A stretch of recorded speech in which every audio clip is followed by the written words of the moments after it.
عليكم ورحمة الله. نحمده ونصلي على رسوله الكريم. أما بعد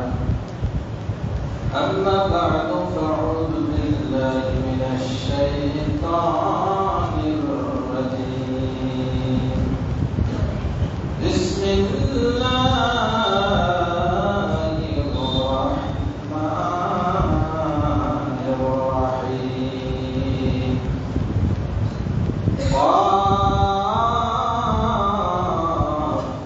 والقرآن المجيد فلعجبوا أن جاءهم منذر منهم فقال الكافرون هذا شيء عجيب.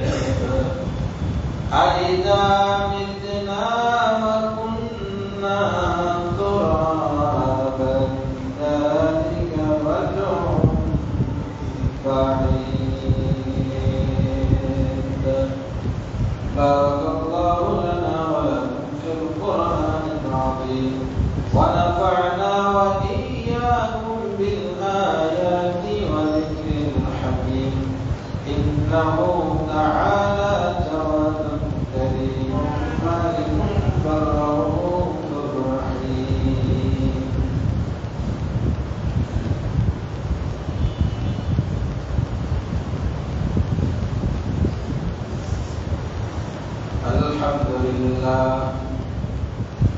الحمد لله حمدا كثيرا والصلاة والسلام على أشرف الأنبياء والمرسلين محمد وآله وصحابه أجمعين.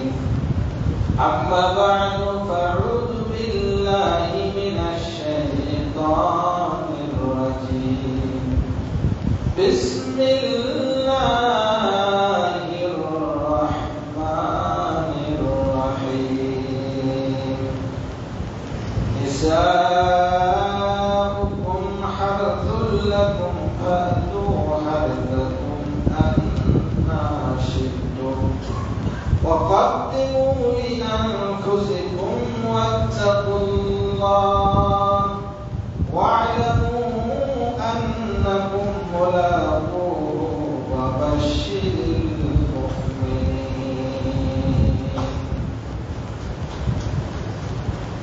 যাবতীয় প্রশংসা মহান আল্লাহ সুবহানাহু ওয়া তাআলার শাহী দরবারে নিবেদন করছি যে আল্লাহ তাআলা আমাদেরকে সালাতুল জুমা আদায়ের লক্ষ্যে মাত্র বাইতুল ফালাহ জামে মসজিদে জামায়াত হওয়ার তৌফিক দান করেছেন।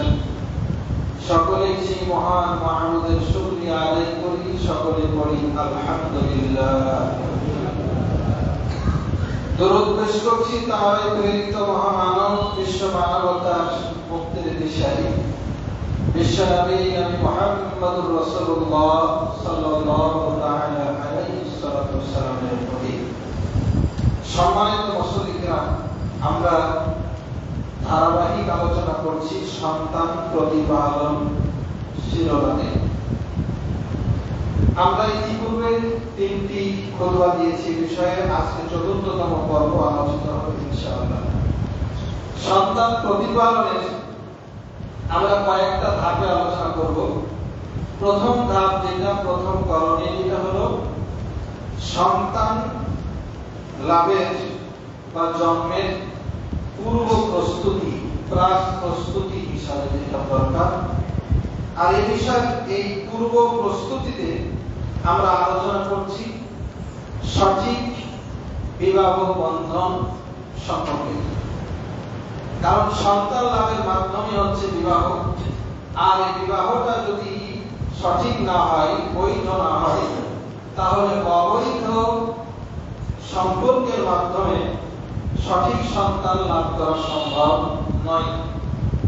আর সন্তান যদি সঠিক না হয়, সন্তানকে যদি সঠিকভাবে প্রতিপালন করতে ব্যর্থ হয়, তাহলে দুনিয়াটা যেমন আমার অশান্তি হবে, পরকালের জীবনটাও অশান্তি দেখা কাটবে।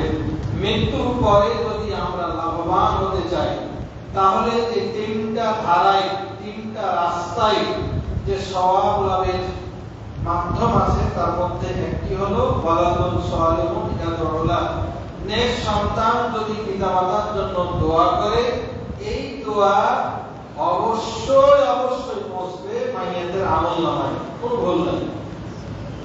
কিন্তু এই অতীব কাজটি আমরা করতে ব্যর্থ হচ্ছি, যার কারণে আমরা পরকাল হারাচ্ছি, দুনিয়াও হারাচ্ছি।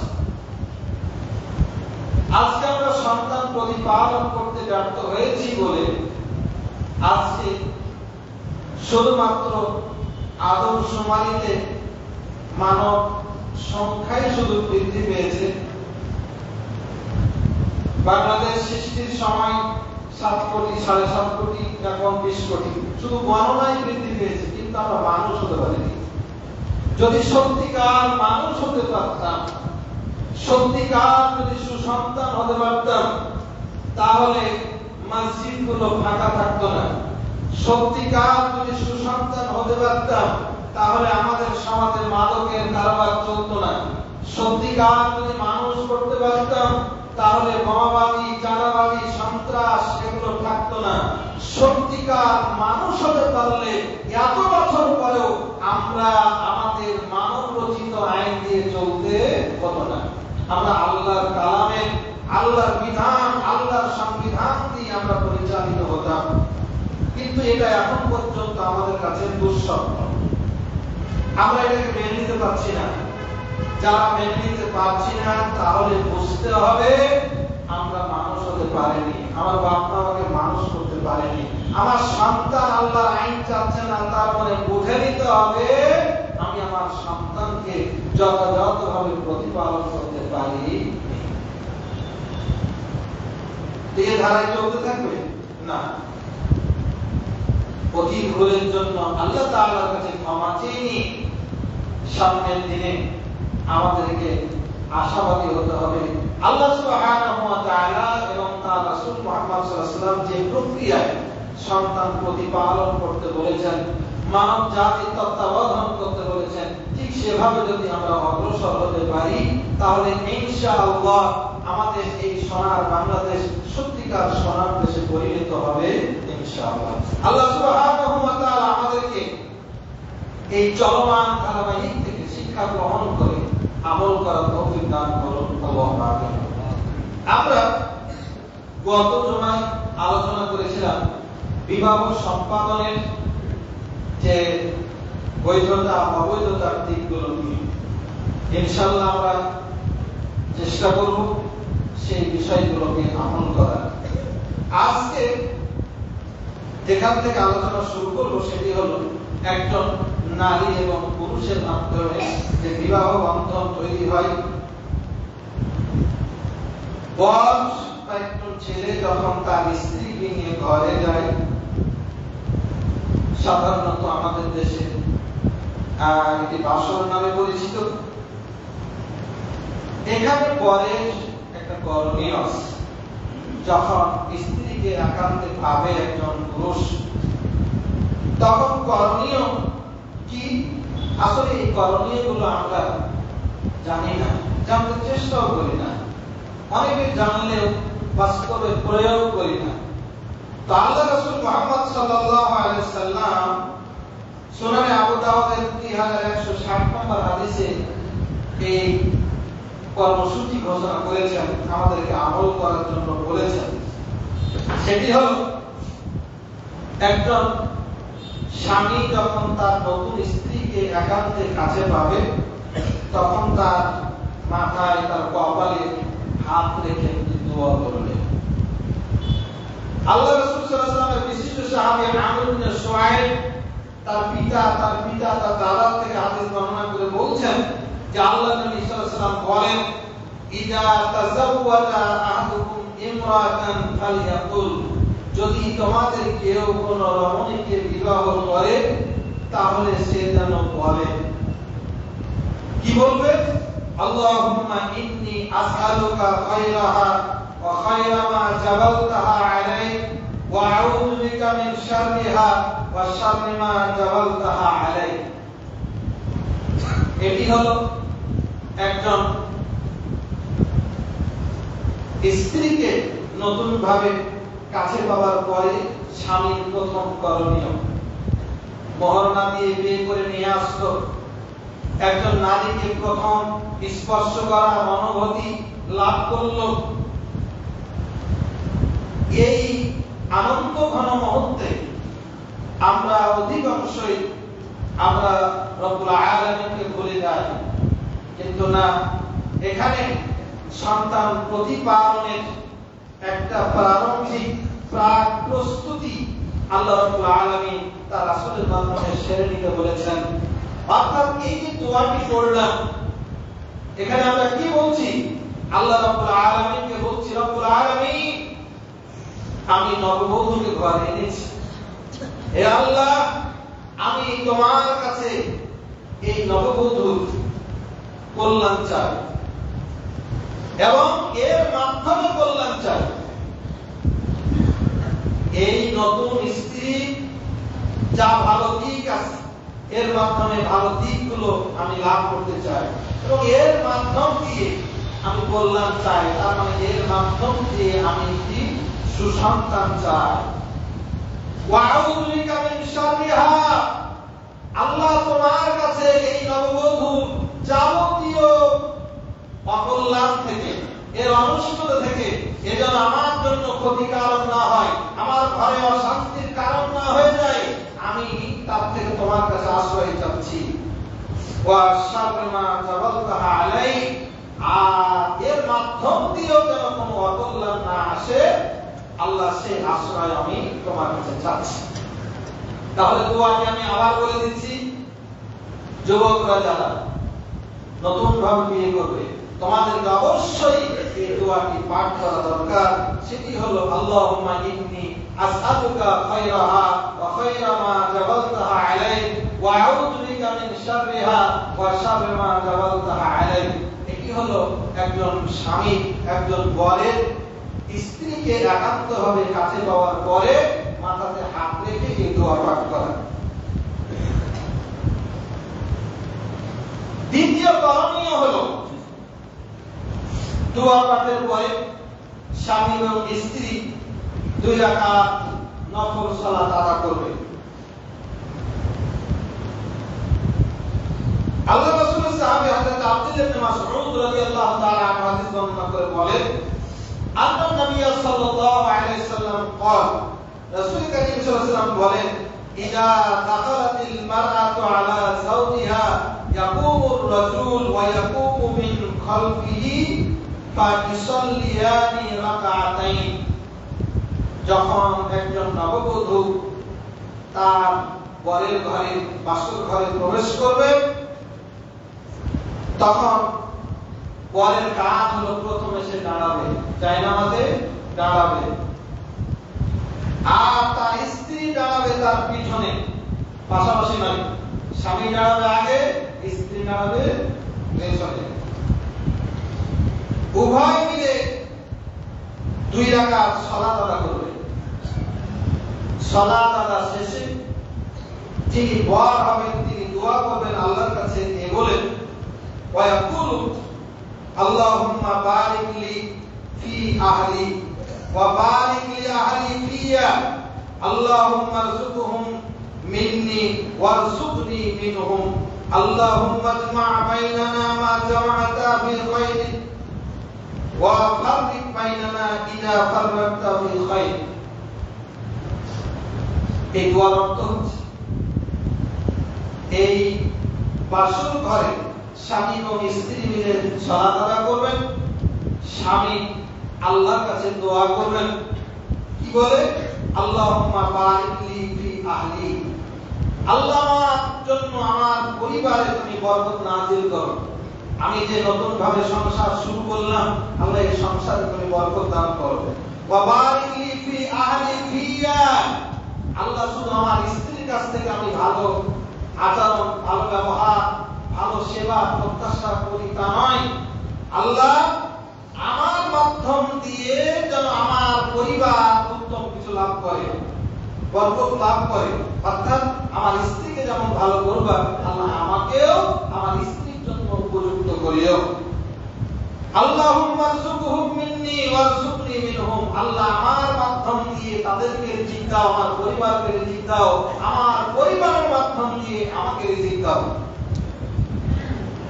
আল্লাহুম্মা ইজমা বাইনানা মা জামাতা ফি খায়র, আল্লাহ তুমি আমাদের মধ্যে কল্যাণ, যত কল্যাণ আছে সব কল্যাণগুলোকে তুমি একত্রিত করে দাও। ওয়া ফাররিক বাইনানা ইযা ফাররাকতা ফি খায়র, আল্লাহ যদি কোন কারণে পৃথক হতেই হয় তাহলে কল্যাণের জন্যই পৃথক করিও। কি চমৎকার দোয়া!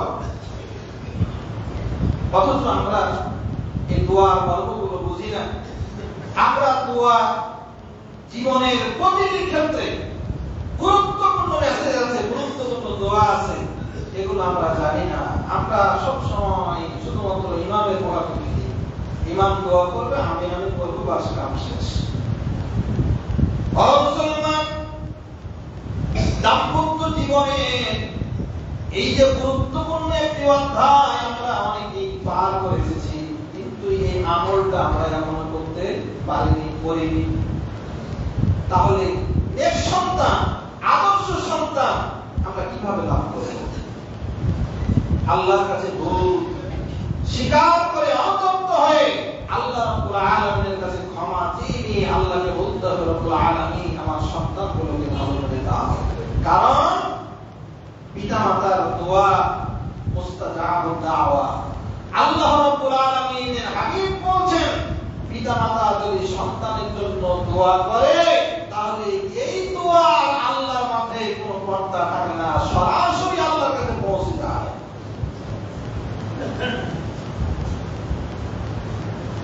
পিতামাতা যদি সন্তানের জন্য দোয়া করে, এই দোয়ার মধ্যে কোনো ব্যবধান থাকে না,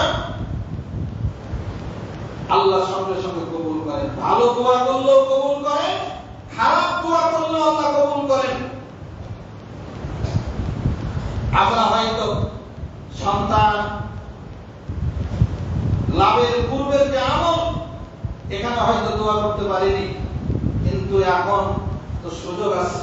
এজন্য আল্লাহ রাব্বুল আলামিনের কাছে তওবা করে সন্তানের জন্য যদি আমরা রব্বুল আলামিনকে যথাযথভাবে ডাকতে পারি, ইনশাআল্লাহ আল্লাহ সুবহানাহু ওয়া তাআলা সেটা কবুল করবেন, করবেন। কোরআন এবং হাদিসে এই ওয়াদা আছে। তো সম্মানিত উপস্থিতি, স্বামী এবং স্ত্রী দুই রাকাত সালাত আদা করবেন। এটা সন্তান প্রতিপালনের প্রারম্ভিক কাজ হিসাবে অন্যতম একটি কাজ। কিন্তু এই নফল নামাজ পড়ার সময় কোথায়? আমাদের ফরজ সালাত তো আদা করি না, তো বাসর ঘরে নামাজ পড়বে, কখন পড়বে? সম্মানিত মুসল্লিরা, পরকালকে ভাবনায় নিয়ে ফরজ সালাত আদা করুন। অনুতপ্ত হৃদয়ে আল্লাহ রাব্বুল আলামিনের কাছে ক্ষমা চেয়ে আজই সালাত শুরু করুন। আর আমাদের দেশে সাধারণত বিয়ের যে দিনটা ধার্য হয়, শুক্রবারে করা হয়, পবিত্র দিনের দিন, এই জুমাবারের দিনে। আর যে বিয়েগুলো হয়, অধিকাংশ বিয়েতে দেখা যায় এই যুব সমাজ বা পরিবারের যারা খাদ্য ম্যানেজমেন্টে যারা থাকে, ওরা কেউ নামাজ পড়ে না।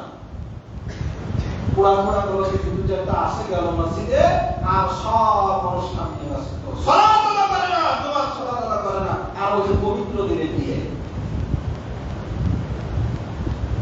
সম্মানিত মুসল্লিরা, কোন অবস্থাতেই সালাত ত্যাগ করা যাবে না। মান তারাকা সালাত মুতাআম্মিদান ফাকাদ কাফার। কেউ যদি ইচ্ছাকৃতভাবে একমাত্র সালাত ত্যাগ করে তাহলে সে কুফরি করল। আল্লাহ রাসূল কাফের বলেন, কিন্তু কুফরি করল বলল। আপনি কুফরি করে দাম্পত্য জীবন শুরু করলেন, সালাত নেই, আর কিচ্ছু নাই আমল নেই, তাহলে এই কুফরি হালতে জীবন যাপনের মাধ্যমে নাস্তিক জন্ম নেবে না, তাকে আল্লাহর ওলি জন্ম নেবে? এই সন্তানরা আল্লাহর জমিন থেকে আল্লাহর ওলিদেরকে কতল করবে না, তো কি আল্লাহর ওলি লালন পালন করবে? মাআযাল্লাহ, আল্লাহ আমাদেরকে হেফাজত করুন, আল্লাহ আমাদেরকে সালাত আদায়কারী হিসেবে কবুল করুন, এবং এই সালাত পাঁচ ওয়াক্ত ফরজ সালাত, সুন্নত সালাত, নফল সালাত, সালাতের মাধ্যম দিয়ে আমাদের জীবনকে সুশৃঙ্খলভাবে পরিচালিত করার তৌফিক দান করুন, আল্লাহুম্মা আমিন। কারণ সালাত এমন একটা পাওয়ারফুল ইবাদত, সালাত এমন একটা শক্তিশালী ইবাদত, ইন্না সালাতা তানহা আনিল ফাহশাই ওয়াল মুনকার, নিশ্চয় সালাত একজন মুসল্লিকে অশ্লীল খারাপ কাজ থেকে দূরে রাখে। একজন মুসল্লি, সত্যিকারের মুসল্লি যদি কেউ হয়, তাহলে সে গর্হিত কোনো কাজে জড়াতে পারবে না, ও মাদকের ব্যবসা করতে পারবে না, ও সুদ খেতে পারবে না, ও ঘুষ খেতে পারবে না, ও কোরআনের বিরোধী রাজনীতি করতে পারবে না, অন্যায় কোনো কাজে জড়াতে পারবে না, সরকারি অর্থ আত্মসাৎ করতে পারবে না, রাস্তার খুয়াইন পিস ইত্যাদি মেরে খেতে পারবে না। যদি খায় তাহলে বুঝতে হবে আমি আপনি নামাজি। এজন্য সালাতের ভূমিকা অনেক। আল্লাহ রাব্বুল আলামিন এই সালাত আমাদের জীবনে বাস্তবায়ন করার তৌফিক দান করুন, আল্লাহুম্মা আমিন। তাহলে সন্তান প্রতিপালনের অন্যান্য একটি দিক হলো বাসর রাতে স্বামী স্ত্রী 2 রাকাত সালাত আদায় করবে। এরপরে একজন নারী এবং পুরুষের বহুল প্রতীক্ষিত কাঙ্ক্ষিত একটি মুহূর্ত উদযাপনের জন্য যখন প্রস্তুতি গ্রহণ করবে, এটি শুধু স্বামী স্ত্রীর একান্ত সুখ ভোগের বিষয়বস্তু নয়। হ্যাঁ, সুখ ভোগটা অবশ্যই স্বীকৃত, এটা লাভ করবে, কিন্তু একজন মানব এবং একজন মানবী, একজন বর এবং একজন কনে এই জীবনে কি চাইবে, এই দাম্পত্য জীবনের বাসর ঘরের সহবাসের উদ্দেশ্যটা কি? 1 নাম্বার উদ্দেশ্য সেটি হলো সওয়াব অর্জন করা, নেকি অর্জন করা। আমরা কি কখনো ভেবেছি যে এর মাধ্যম দিয়ে সওয়াব হয়? আমরা মনে করি সালাত পড়লে শুধু নেকি, রোজা করলে শুধু নেকি, হজ করলে শুধু নেকি। না, আমাদের নেকির ভান্ডারকে সমৃদ্ধ করার জন্য আল্লাহ সুবহানাহু ওয়া তাআলা এত পথ খুলে রেখেছেন। আমরা আল্লাহর পথে চলি না বলে আমরা এই পথের সন্ধানগুলো জানি না। দাম্পত্য জীবনে আমরা যে নতুন পদার্পণ করলাম, এখানে আমরা সওয়াবের আশা করব। মুসলিম শরীফের হাদিস মিশকাতে সংকলিত হয়েছে 1898 নম্বর হাদিসে আবু জাহর রাদিয়াল্লাহু তাআলা হাদিস বর্ণনা করে বলেন, ক্বালা ক্বালা রাসূলুল্লাহ সাল্লাল্লাহু আলাইহি ওয়াসাল্লাম, আল্লাহ রাসূল সাল্লাল্লাহু আলাইহি ওয়াসাল্লাম বলেন, ইন্না লিকুল্লি তাসবিহাতিন সাদাকা, প্রত্যেকটা তাসবিহ হলো সাদাকার সওয়াব। কেউ যদি সুবহানাল্লাহ বলে তাহলে তার আমলনামায় সাদাকার সওয়াব যোগ হবে। ওয়া কুল্লু তাকবীরাতিন সাদাকা, কেউ যদি আল্লাহু আকবার বলে, আল্লাহু আকবার বলার সাথে সাথে সাদাকার সওয়াব আমলনামায় যুক্ত হবে। ওয়া কুল্লু তাহমিদাতিন সাদাকা, কেউ যদি একবার আলহামদুলিল্লাহ বলে তাহলে তার আমলনামায় সাদাকার সওয়াব লিপিবদ্ধ হবে। ওয়া কুল্লু তাহলিলাতিন সাদাকা, কেউ যদি একবার লা ইলাহা ইল্লাল্লাহ বলে তাহলে তার আমলনামায় সাদাকার সওয়াব হবে। ওয়া আমরুন বিল মা'রুফ সাদাকা, কেউ যদি কাউকে সৎ কাজের আদেশ করে, একটি ভালো কাজের আদেশ করে, এই আদেশ দাতার আমলনামায় সাদাকার সওয়াব লিপিবদ্ধ হবে। ওয়া নাহিয়ুন আনিল মুনকারে সাদাকা, কেউ যদি কোনো খারাপ কাজে বাধা দান করে, বাধা দানকারীর আমলনামায় সাদাকার সওয়াব লিপিবদ্ধ হবে। ওয়া ফি বিদইন আহাদিকুম সাদাকা, তোমাদের কেউ যখন স্বামী স্ত্রী একত্রিত হবে, মিলিত হবে, এই দাম্পত্য জীবনের এই মিলনের মাধ্যমেও সাদাকার সওয়াব লিপিবদ্ধ হবে। সুবহানাল্লাহ। আগে যেগুলো বললাম এগুলোতে কি হবে আমরাও মনে করি, কিন্তু স্বামী স্ত্রীর মিলনের মাধ্যমে সাদাকার সওয়াব হবে, এটি সাহাবায়ে কেরাম রিদওয়ানুল্লাহি আলাইহিম বলে একটু আশ্চর্য হয়েছিলেন।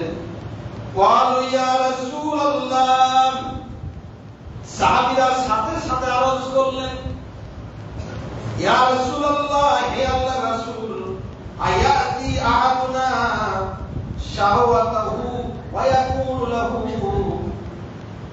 আজরান, আমাদের কেউ তার স্ত্রীর সাথে তার কাম চরিতার্থ করলো, মিলন করলো, যৌন সুখ আস্বাদন করলো, আর এতে কি তার নেকি হবে? রাসূল সাল্লাল্লাহু আলাইহি ওয়াসাল্লাম বললেন, ক্বালা আরাইতুম লাউ ওয়াজাহা ফি হারামিন আকানা আলাইহি ফিহি বিজরুন। আল্লাহ নবী মুহাম্মদ সাল্লাল্লাহু আলাইহি ওয়াসাল্লাম বলেন, সাহাবীরা শোনো, যদি তোমাদের কেউ কোন খারাপ জায়গায় গমন করে, পতিতালয়ে গমন করে, অপরিচিত বিবাহ হয়নি এমন কোন নারীর সঙ্গে যদি ব্যভিচারে লিপ্ত হয়, জেনায় লিপ্ত হয়, এই জেনাতে কি গুনাহ হবে? তাহলে আসলে জেনা করলে গুনাহ হবে না? আল্লাহ নবী মুহাম্মদ সাল্লাল্লাহু আলাইহি ওয়াসাল্লাম বললেন, ব্যভিচার করলে যদি গুনাহ হয়, যালিকা ইজা ওয়াজাহা ফিল হালালি কানা লাহু আজরুন, তাহলে বৈধ পন্থায় কেউ যদি এই চাহিদা পূরণ করে তাহলে সেখানে নেকি হবে না কেন? অর্থাৎ এই বৈধ প্রক্রিয়ায় কেউ যদি তার যৌন চাহিদা পূরণ করে তাহলে তাতে সাদাকার সওয়াব হবে। সম্মানিত উপস্থিতি, তাহলে দাম্পত্য জীবন শুরুর সময় আমাদের নিয়তে থাকবে আল্লাহ যেন আমাদেরকে সওয়াব দান করেন। আর কি উদ্দেশ্য? সন্তান লাভের মাধ্যমে দুনিয়া এবং আখিরাতের শস্য উপার্জন করার কথা আল্লাহ সুবহানাহু ওয়া তাআলা ঘোষণা দিয়েছেন। সূরা বাকারা 223 নম্বর আয়াতটি আমি খুতবার প্রারম্ভে তেলাওয়াত করেছিলাম। রব্বুল আলামিন বলেন, নিসাউকুম হারসুল লাকুম, তোমাদের স্ত্রীরা হলো তোমাদের শস্য ক্ষেত, তোমাদের চারণভূমি, তোমাদের জমি। ফাতু হারসাকুম আন্না শিকতুম, তোমরা তোমাদের জমিনে ইচ্ছামতো আসো, অর্থাৎ তোমাদের স্ত্রীরা তোমাদের জন্য বৈধ, তোমাদের এই বৈধ স্ত্রীর সঙ্গে তোমরা দাম্পত্য জীবন পরিচালিত করো। ওয়াকাদ্দিমু লিআনফুসিকুম, আর এই দাম্পত্য জীবনের মাধ্যমে তোমরা তোমাদের ভবিষ্যতের জন্য সঞ্চয় করো, তোমাদের ভবিষ্যতের জন্য সঞ্চয় করো। কি সঞ্চয় করবে? প্রত্যেকটি তাফসীর কিতাবে বলা হয়েছে সন্তান তোমরা প্রত্যাশা করো, সন্তান লাভ করে দাম্পত্য জীবনের মাধ্যমে। কারণ এই সন্তান যদি তোমার লাভ হয়, দুনিয়ার জীবনে তোমার সে সহযোগী হবে, তোমার সে কাজে লাগবে। সন্তানটা যদি সৎ হয় তাহলে তোমার মরার পরে এই সন্তানের মাধ্যমে তুমি সওয়াব লাভ করতে পারবে।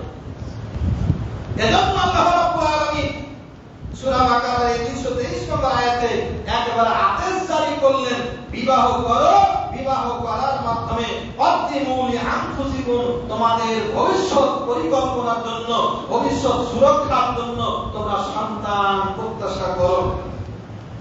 ওয়াত্তাকুল্লাহ, আর আল্লাহকে ভয় করো। ইতিপূর্বে যে পদ্ধতিগুলো বলা হলো গত 3টি জুমায়, আজকে 4th জুমা পর্যন্ত, এই পদ্ধতিকে তোমরা গ্রহণ করবে আল্লাহকে ভয় করে। এর ব্যতিক্রম যেগুলো হয়, যেগুলো অবৈধ কিছু হয়, আল্লাহকে ভয় করবে। ওয়া'লামু আন্নাকুম মুলাকু, আর জেনে রাখো তোমাদেরকে কিন্তু তার কাছে সাক্ষাৎ করতেই হবে। তার মানে আল্লাহ তার একটা থ্রেট দিলেন, তোমরা আল্লাহ এবং তার রাসূল সাল্লাল্লাহু আলাইহি সাল্লামের দেখানো পদ্ধতি অনুযায়ী দাম্পত্য জীবন পরিচালনা যদি না করো তাহলে তোমার সাথে দেখা হবে, আমি দেখা নেব। ওয়াবাশশিরিল মুমিনিন, আবার বললেন মুমিনদেরকে সুসংবাদ দিয়ে দাও।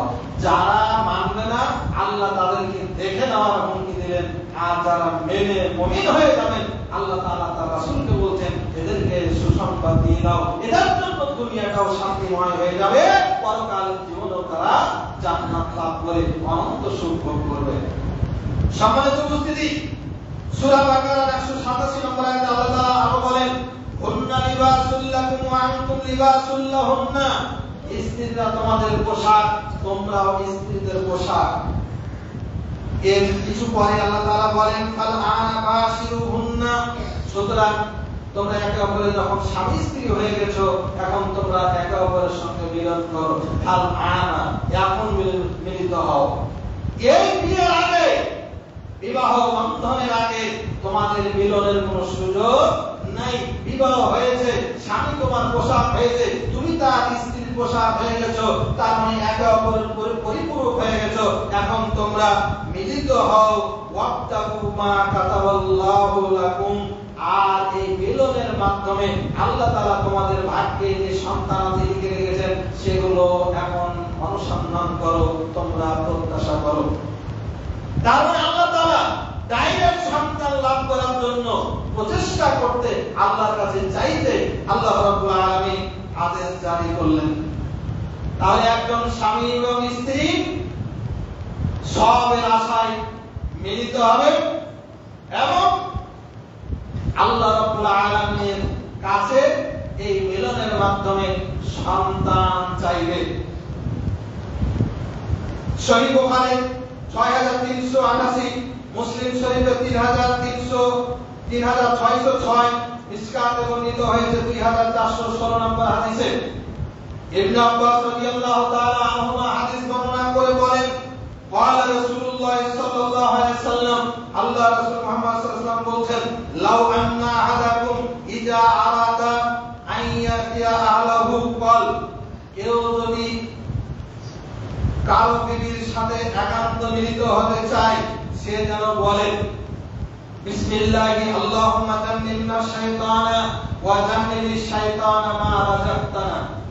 স্বামী স্ত্রী একে অপরের কাছে আসার আগে এই দোয়া করবে। আমি আবার বলছি, বিসমিল্লাহি আল্লাহুম্মা জান্নিবনা শাইতানা ওয়া জান্নিবিশ শাইতানা মা রাযাকতানা। ও মুরব্বি বাবাজিরা, ও দাদারা, ও ভাইরা, আমরা অনেক সন্তানের বাবা মা হয়েছি, কিন্তু বুকে হাত রেখে বলুন তো, এই দোয়া পাঠ করে কি আমরা এই সন্তানগুলো জন্ম দিয়েছি, আমাদের দাম্পত্য জীবন পরিচালিত করেছি? অধিকাংশের কাছ থেকে জবাব আসবে না। যদি না জবাব আসে, তাহলে আমাদের যে সন্তানগুলো আমরা পয়দা করেছি, জন্ম দিয়েছি, এগুলো তো অমানুষ হবে। কারণ আল্লাহ রাসূল মুহাম্মদ সাল্লাল্লাহু আলাইহি ওয়াসাল্লাম বলছেন, ফাইন্নাহু ইন ইউকাদ্দিরু বাইনাহুমা ওয়ালাদুন ফি যালিকা লাম ইয়াদুররুহু শাইতানু আবাদা। কোন দম্পতি যদি তাদের দাম্পত্য জীবন পরিচালনা করার পূর্ব মুহূর্তে এই দোয়া পাঠ করে, আর এই একত্রিত হওয়ার পরে আল্লাহ রাব্বুল আলামিন যদি তাদেরকে কোনো সন্তান দান করেন, তাহলে এই সন্তানকে শয়তান কখনোই স্পর্শ করতে পারবে না। হাদিসের ভাষাটা লাম ইয়াদুররুহু শাইতানু আবাদা, শয়তান কখনো, আবাদা মানে অনন্তকাল, কখনোই এই সন্তানকে শয়তান স্পর্শ করতে পারবে না, ক্ষতি করতে পারবে না। আমার আপনার সন্তান আমার আপনার কথা শোনে না, আমার আপনার সন্তান সালাত আদায় করে না, আমার আপনার সন্তান মাদক সেবন করে, আমার আপনার সন্তান টিকটক করে, আমার আপনার সন্তান পাবজি গেম খেলে, আমার আপনার সন্তান বকানো হয়েছে, মাস্তানি চুল ছেড়ে দিয়ে বোমাবাজি করে, মুন্ডানি করে, মাস্তানি করে, চেহারা সুরত দেখলে আজরাইল ফেল মারবে, এমন সন্তান হয়ে গেছে। কেন হয়েছে? ও বাবা মারা একটু খেয়াল করে দেখি, এই সন্তানটাকে যখন জন্ম দিয়েছিলাম তখন আমরা এই দোয়াটি করিনি, এটাই সত্য। আগামী দিনে যারা দাম্পত্য জীবন পরিচালনা করবে, তারা যদি তাদের সন্তানগুলো এই কথাটা, এই মানে খারাপ চরিত্রের যদি বানাতে না চাও যুবকরা, তাহলে তোমাদের অবশ্যই দাম্পত্য জীবন পরিচালনা করার পূর্ব মুহূর্তে এই দোয়াটি অবশ্যই পাঠ করতে হবে। এই দোয়া পাঠের মাধ্যম দিয়ে যদি কেউ দাম্পত্য জীবন পরিচালনা করে, আল্লাহ রাসূল মুহাম্মদ সাল্লাল্লাহু আলাইহি ওয়াসাল্লাম বলেছেন ওই সন্তানকে শয়তান কখনো স্পর্শ করবে না, মানে শয়তানের কথা মতো সন্তানটি চলবে না। তাহলে শয়তানের কথা মতো যদি না চলে, তার কথা মতো চলবে। আল্লাহর পথ দুইটা রাস্তা, একটা হলো আল্লাহর রাস্তা, কেউ আল্লাহর পথে চলে, আর একটা হলো শয়তানের পথে চলে। এই দুই রাস্তার বাইরে তৃতীয় কোনো রাস্তা নেই। যারা আল্লাহর আইন অনুযায়ী চলে তারা আল্লাহর রাস্তায় চললো, আর আল্লাহর আইনের বাইরে যারা চলে তারা শয়তানের কথা মতো চলে। সম্মানিত উপস্থিতি, এখন স্বামী স্ত্রী আল্লাহর কাছে দোয়া করে একত্রিত হলেন। একত্রিত হলেই যে সন্তান আসবে এটা আশা করা যায় না, কারণ সন্তান জন্মদানের মালিক কে? আল্লাহ সুবহানাহু ওয়া তাআলা। এজন্য আল্লাহ সুবহানাহু ওয়া তাআলার কাছে সন্তান চাইতে হবে। আমরা অনেকেই সন্তান হয় না বলে কত কোরআন পীর দরবেশ বিভিন্ন মাজারে কবিরাজের কাছে গিয়ে কুফরি কালাম গ্রহণ করে আমাদের ঈমান হারিয়েছি। অনেকে আমরা আমাদের ঈমানকে ক্ষেত্রে নষ্ট করে দিয়েছি। অনেকে পীর বাবার দরবারে বিভিন্ন ভাবে গিয়ে সন্তান চেয়ে শিরকের মতো বড় অপরাধ করে বসে আছে। না, সন্তান দেওয়ার মালিক একমাত্র আল্লাহ। আল্লাহর কাছে চাইতে হবে। কি বলে চাইতে হবে? কোরআনুল কারীমে 3টি দোয়া বর্ণিত হয়েছে সন্তান লাভের জন্য। আলে ইমরানের সূরা আলে ইমরানের 38 নম্বর আয়াতে একটি দোয়া বর্ণিত হয়েছে, যেটি হযরতে জাকারিয়া আলাইহিস সালাম দোয়া, এই দোয়াটি প্রয়োগ করে আল্লাহর কাছে সন্তান লাভ করেছিলেন। দোয়াটি কি? রব্বি হাবলি মিন লাদুনকা যুররিয়াতান তাইয়্যিবা ইন্নাকা সামিউদ দুআ। রব্বি হাবলি মিন লাদুনকা যুররিয়াতান তাইয়্যিবা ইন্নাকা সামিউদ দুআ। এটি এমন একটি পাওয়ারফুল দোয়া। জাকারিয়া আলাইহিস সালাম যখন মেহরাবের মধ্যে সালাতে দাঁড়িয়ে আল্লাহর কাছে দোয়াটি করলেন, আল্লাহ রাব্বুল আলামিন সাথে সাথে কবুল করেছিলেন। ফানাদাতুল মালাইকাতু ওয়া হুয়া কায়িমুন ইউসাল্লি ফিল মিহরাব আন্নাল্লাহা ইউবাশশিরুকা বিয়াহইয়া। এই জাকারিয়া, তোমার দোয়া কবুল হয়ে গেছে। আল্লাহ তোমাকে একটা সন্তান দানের সুসংবাদ দিয়েছেন, আর এই সন্তানটার নামও আল্লাহ ইয়াহিয়া নামে নামকরণ করে পাঠিয়ে দিয়েছেন। সুবহানাল্লাহ। কি ডাকতে যাও, আমরা আল্লাহকে ডাকতে যাই না বলে আমরা রেজাল্ট পাই না। এজন্য দাম্পত্য জীবন শুরু করে আল্লাহ রাব্বুল আলামিনের কাছে এই দোয়াটি বলে চাইবেন। দোয়াটি কোথায় পাবেন? আমি আবার বলে দিচ্ছি, সূরা আলে ইমরানের 38 নম্বর এই দোয়া বর্ণিত হয়েছে। আরেকটি দোয়া বর্ণিত হয়েছে সূরা সফফাতের 100 নম্বর আয়াতে। এই দোয়াটি বলেছিলেন হযরত ইব্রাহিম আলাইহিস সালাম। তিনি কি বলেছিলেন? রব্বি হাবলি মিনাস সালিহিন। জাকারিয়া আলাইহিস সালাম বলেছেন, আল্লাহ তুমি আমাকে একটা পুত পবিত্র সন্তান দান করো। আর ইব্রাহিম আলাইহিস সালাম বললেন, আল্লাহ তুমি আমাকে একটা সৎ সন্তান দান করো। রব্বি হাবলি মিনাস সালিহিন, এই দোয়া করলেন।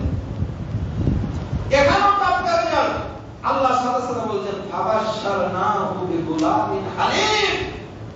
ইব্রাহিমের দোয়া করা শেষ, ফাবাশশারনা দোয়া করা শেষ হওয়ার সাথে সাথে আল্লাহ বলেন আমি তাকে সুসংবাদ দিয়ে দিলাম একটা সহনশীল পুত্র সন্তানের। সুবহানাল্লাহ। তাহলে আমরা চাইতে চাইনি পাওয়া যায়, তার প্রমাণ কোরআন রেখেছে। আরেকটি দোয়া পাওয়া যায় সূরা ফুরকানের 74 নম্বর আয়াতে। এখানে বলা হচ্ছে আল্লাহ রাব্বুল আলামিন উম্মতকে শিখিয়ে দিচ্ছেন, বান্দাকে শিক্ষা দিচ্ছেন, বান্দা তুমি বলো রব্বানা হাব লানা মিন আজওয়াজিনা ওয়া যুররিয়াতিনা কুররাতা আয়ুনিন ওয়াজআলনা লিল মুত্তাকিনা ইমামা। আল্লাহ তুমি আমাদেরকে দান করো মিন আজওয়াজিনা, আমাদের স্ত্রীদের মধ্য থেকে, যুররিয়াতিনা, আমাদের সন্তানদেরকে, কুররাতা আয়ুন, এমন সন্তান দান করো যে স্ত্রী দেখলে চোখ জুড়িয়ে যাবে, যে সন্তানকে দেখলে নয়ন জুড়িয়ে যাবে, এমন সন্তান দান করো। সন্তানকে দেখে আপনার নয়ন জুড়ায় না, আপনার আত্মার তৃপ্তি তৃপ্তি পাই না, তাহলে বুঝতে হবে এটা ভালো সন্তান হয়নি। আল্লাহর কাছে এমন একটা সন্তান চান যে সন্তানকে দেখলে নয়ন জড়িয়ে যাবে। আর বলুন ওয়াজআলনা লিল মুত্তাকিনা ইমামা, আল্লাহ আমাদেরকে আমাদের সন্তানদেরকে মুত্তাকিদের ইমাম বানান, নেতা বানিয়ে দেন। আল্লাহর কাছে তো আল্লাহ এমন সন্তান দেন যেই সন্তান হবে চক্ষু শীতলকারী, যেই সন্তানটা হবে একজন মুসলিম মিল্লাতের নেতা, মুসলিম মিল্লাতের লিডার।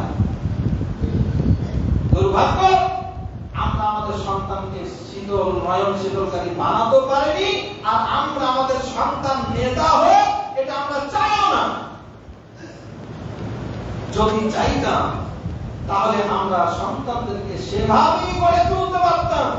আমরা এমন একটা দেশে বাস করি যে আমাদের দেশে রাজার বেটায় রাজা হবে, ওই বংশ থেকে সব হবে, আমরা কেউ প্রত্যাশা করি না। এমন কবলপুরা জাতি, এমন ছোট জাতি, এমন নির্লজ্জ জাতি, এমন আমরা কোনো শক্তি নাই, আমাদের কোনো সাহস নেই। আমার ছেলে প্রধানমন্ত্রী হতে পারে, আমার ছেলেকে আমি রাষ্ট্রপতির মতো করে আমি বানাবো যে আমার ছেলে ভবিষ্যৎ রাষ্ট্রপতি হিসেবে গড়ে উঠতে পারে।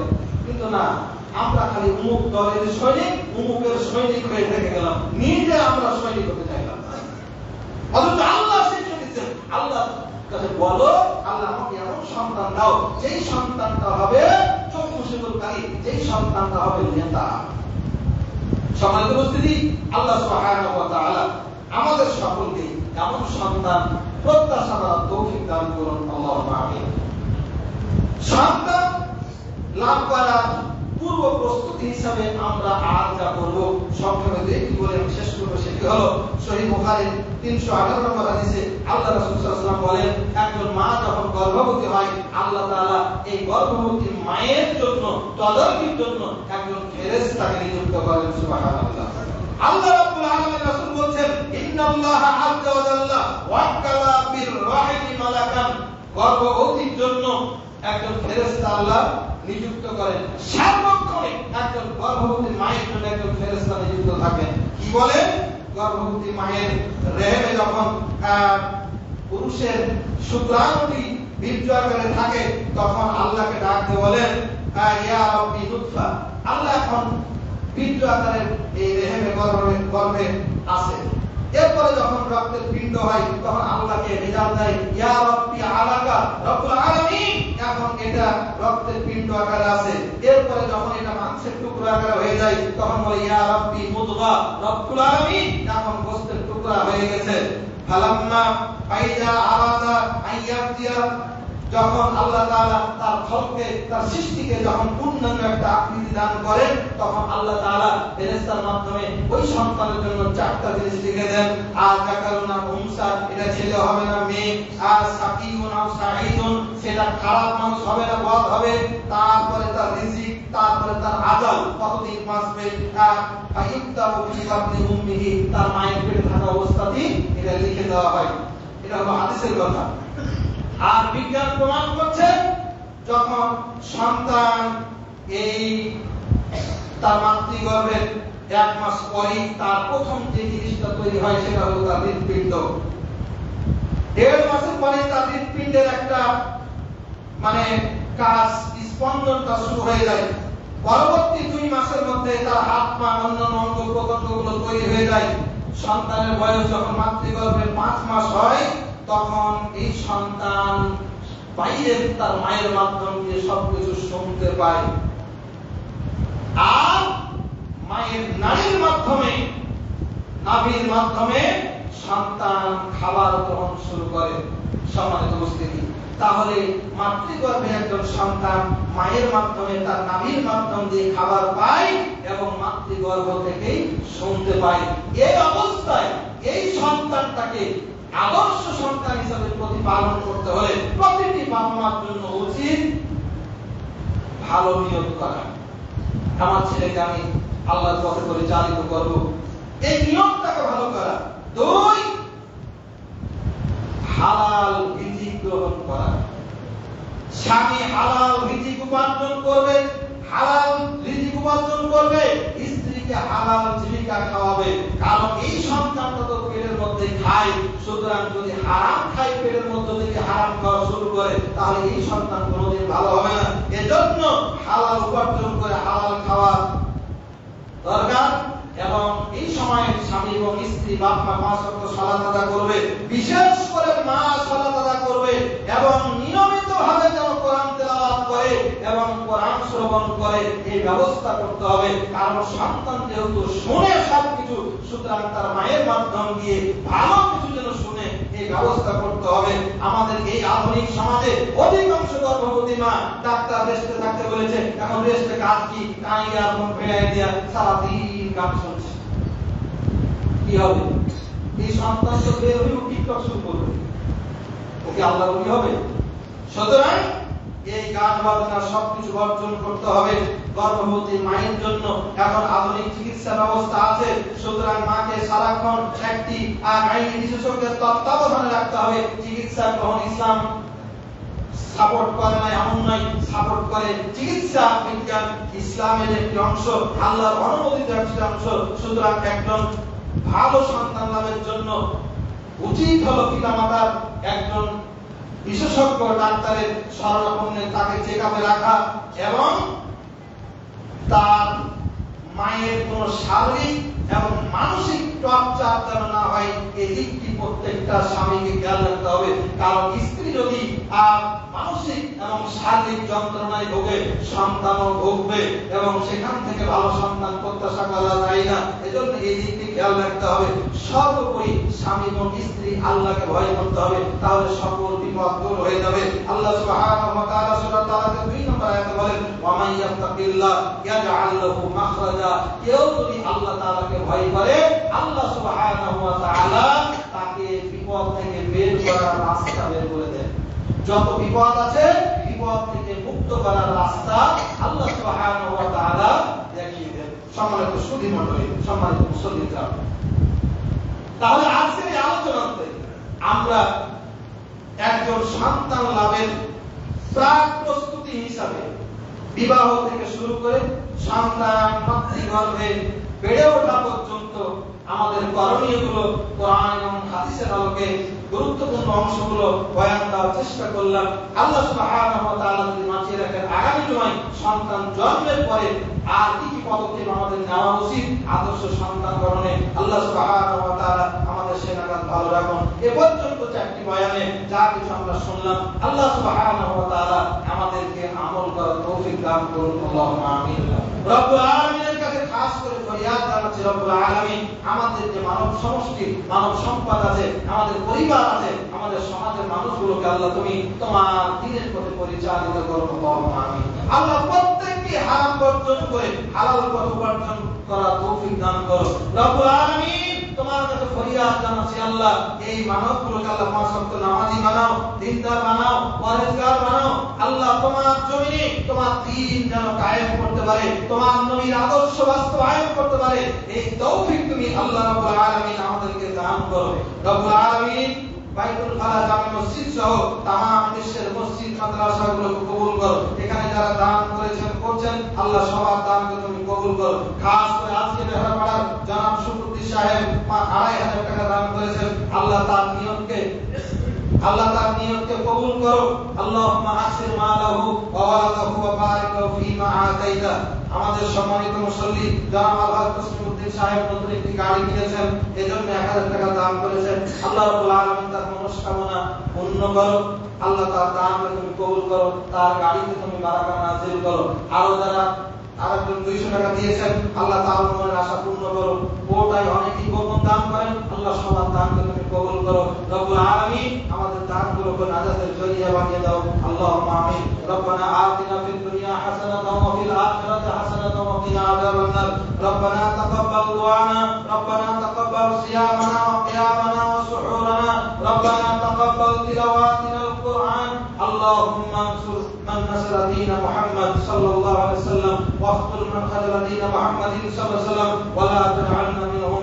ربنا تقبل منا انك انت السميع العليم وتب علينا انك انت التواب الرحيم. سبحان ربك رب العزة عما يصفون وسلام على المرسلين والحمد لله رب العالمين.